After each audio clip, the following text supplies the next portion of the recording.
Assalamualaikum warahmatullahi wabarakatuh. Selamat siang semuanya, salam sejahtera untuk kita semua. Perkenalkan, nama saya Lutfahini Salam dari kelas 10 AKL absen 18. Hari ini saya akan menjelaskan tentang manajemen dan pengembangan SDM atau sumber daya manusia dalam pelajaran etika profesi kelas 10. Di dalam PowerPoint yang sudah saya buat terdapat 4 bagian, yaitu yang pertama pengertian manajemen SDM dan pengembangan SDM, kedua ada tujuan manajemen SDM dan tujuan pengembangan SDM, yang ketiga ada fungsi manajemen SDM dan manfaat pengembangan SDM, dan yang terakhir ada strategi pengembangan SDM. Pengertian manajemen SDM. Manajemen SDM merupakan suatu proses menangani berbagai masalah pada ruang lingkup karyawan, pegawai, buruh, manajer, dan atau semua tenaga kerja yang menopang seluruh aktivitas dari organisasi, lembaga, atau perusahaan untuk mencapai tujuan yang telah ditetapkan. Sementara pengertian pengembangan SDM adalah kerangka kerja untuk membantu karyawan mengembangkan keterampilan, pengetahuan, dan kemampuan pribadi dan organisasi.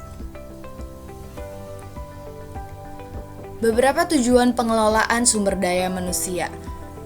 Tujuan yang pertama yaitu untuk mengembangkan efektivitas kerja sumber daya manusia di dalam organisasi. Yang kedua ada memperbaiki kualitas tenaga kerja dalam suatu organisasi sehingga dapat memberikan kontribusi lebih kepada organisasi. Yang ketiga ada memberikan aturan kerja yang efektif dengan produktivitas tinggi kepada organisasi. Dan yang terakhir ada untuk menyeimbangkan antara tujuan masing-masing individu dan menyelaraskannya hingga mampu bergerak dalam irama yang sama demi mencapai tujuan bersama, yaitu tujuan perusahaan.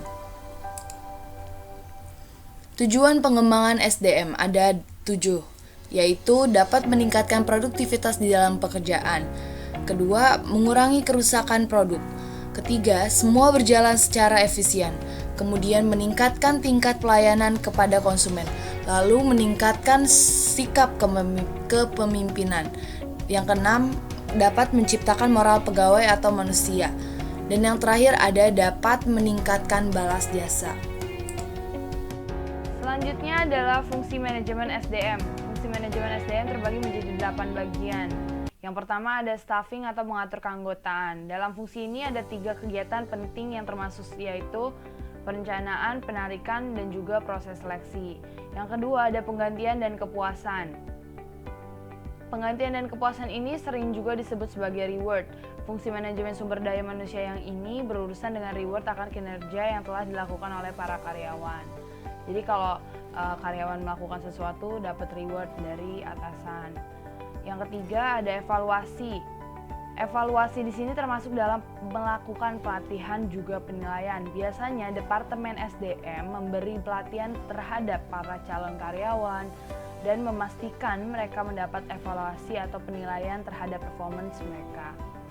Selain terhadap calon, departemen juga harus melatih para manajer untuk membuat standar kinerja yang dinilai baik dan membuat sebuah penilaian dengan akurat. Jadi nggak boleh salah ya, harus akurat. Selanjutnya ada membangun relasi. Manajemen sumber daya manusia berperan penting dalam membangun relasi dengan karyawan seperti melakukan negosiasi dengan pihak perserikatan pekerja. Yang kelima ada pelatihan dan penasehat. Pihak Departemen SDM bertanggung jawab untuk membantu pihak manajer dalam membuat program-program pelatihan baik untuk calon karyawan, karyawan baru, lalu ada juga karyawan lama demi menghasilkan suatu kinerja yang lebih berkualitas dibandingkan sebelumnya. Selain melatih Departemen SDM juga menjadi penasehat yang akan memberikan masukan kepada pihak manajer serta mencarikan solusi bila terjadi kasus atau masalah selama proses pengembangan. Selanjutnya ada menciptakan kondisi aman dan sehat. Manajemen sumber daya manusia mempunyai fungsi selanjutnya yaitu sebagai pencipta kondisi yang aman dan sehat dengan cara menghindari hal-hal yang tidak diinginkan dan beresiko seperti kecelakaan yang dialami pekerjaan. Yang selanjutnya mendalami masalah. Fungsi selanjutnya adalah sebagai pencari solusi dalam masalah-masalah yang terjadi atau dalam bahasa Inggris sering juga disebut sebagai problem solver. Yang terakhir ada pengintegrasian dan pemberhentian. Yang dimaksud dengan integrasi di sini adalah menyatukan kepentingan perusahaan dengan kebutuhan karyawan. Jika integrasinya bagus, tentu kerjasama akan lebih menguntungkan bagi kedua pihak tersebut. Sementara pemberhentian karyawan atau yang biasa disebut PHK, pemutusan hubungan kerja, adalah proses memutus atau mengakhiri kontrak atau hubungan kerja atas perusahaan dengan karyawan. Dalam prosesnya PHK dapat menjadi sumber masalah bagi perusahaan, seperti keluhan karyawan, pelaporan ke Dinas Tenaga Kerja hingga salah membayar gaji terakhir. Karyawan yang berhenti pun telah mendapat perhatian karena dapat mempengaruhi operasional perusahaan. Selanjutnya ada manfaat pengembangan SDM. Manfaat pelatihan dan pengembangan SDM bagi perusahaan. Yang pertama ada perusahaan akan dapat mempersiapkan tantangan yang akan datang. Jadi perusahaan lebih siap dari sebelumnya harusnya. Perusahaan akan mampu beradaptasi dengan cepat dalam kemajuan teknologi maupun alat-alat baru. Yang ketiga, perusahaan mampu bersaing dengan pesaing-pesaingnya. Selanjutnya, perusahaan akan mampu memberikan produk atau jasa yang berkualitas sehingga akan meningkatkan citra positif perusahaan. Selanjutnya ada perusahaan dapat mempersiapkan karyawan untuk kenaikan jabat. Yang kedua, manfaat pelatihan dan pengembangan SDM bagi karyawan. 1. Produktif karyawan meningkat. 2. Karyawan akan memahami dan bertanggung jawab dengan job desk yang dimilikinya. Ketiga, skill dan sikap karyawan akan menjadi lebih baik dari sebelumnya. Terakhir, karyawan akan dapat menghindari kesalahan yang akan merugikan suatu perusahaan. Selanjutnya adalah strategi pengembangan SDM. Kita masuk di bagian terakhir. Strategi pengembangan SDM itu ada 3. Yang pertama yaitu memberikan penghargaan kepada karyawan. Penghargaan dapat diartikan sebuah perilaku dalam menghargai atau atas pencapaian atau prestasi yang dimiliki oleh karyawan, di mana penghargaan ini memiliki banyak jenis seperti memberikan kenaikan gaji, memberikan hadiah seperti mobil maupun penghargaan lainnya.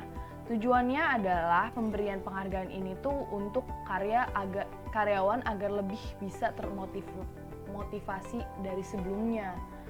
Nantinya diharapkan akan banyak karyawan yang termotivasi menjadi lebih baik dalam memberikan sebuah kontribusi terhadap pengembangan perusahaan. Contoh kontribusi yang bisa dilakukan adalah seperti memiliki keahlian tinggi dalam presentasi, sehingga perusahaan lain bisa dengan mudah melakukan kerjasama karena melihat dari cara presentasi salah satu karyawan yang sangat baik. Yang kedua, selanjutnya adalah mengadakan program pelatihan. Strategi pengembangan SDM selanjutnya yang bisa dilakukan adalah mengadakan sebuah program pelatihan, di mana program pelatihan ini nantinya akan diikuti oleh karyawan perusahaan. Dalam program pelatihan ini juga terdiri dari beberapa jenis yang ditawarkan seperti skill training, pelatihan ulang, creativity training, cross-functional training, serta team training.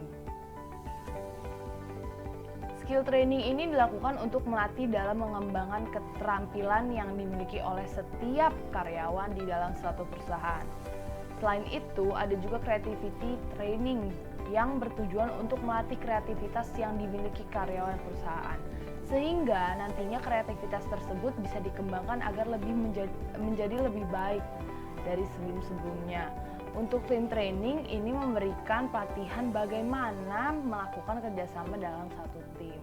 Jadi nanti akan lebih baik dari sebelumnya. Yang ketiga, memberikan kesempatan untuk menuangkan ide ya. Strategi yang pertama adalah dengan memberikan kesempatan kepada setiap karyawan untuk menyalurkan ide yang dimiliki. Di mana ide yang disalurkan ini seperti bagaimana rancangan produk dalam suatu perusahaan untuk kedepannya. Karena sebuah ide yang dikeluarkan oleh karyawan harus didengar dan dipertimbangkan jika sesuai.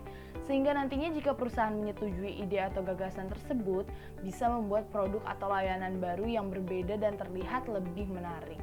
Di sisi perusahaan, produk baru ini akan membuat bisnis yang berpotensi untuk mendapatkan keuntungan lebih banyak. Di sisi karyawan yang menuangkan ide, ini akan membuat mereka merasa dihargai. Dan di sisi konsumen, mereka akan lebih banyak mendapatkan pilihan produk atau layanan yang bisa dipilih. Sekian presentasi dari saya. Jangan lupa untuk like, komen, dan subscribe. Mohon maaf apabila ada banyak kesalahan-kesalahan kata, kekurangan, karena saya manusia yang tidak luput dari kesalahan. Wassalamualaikum warahmatullahi wabarakatuh.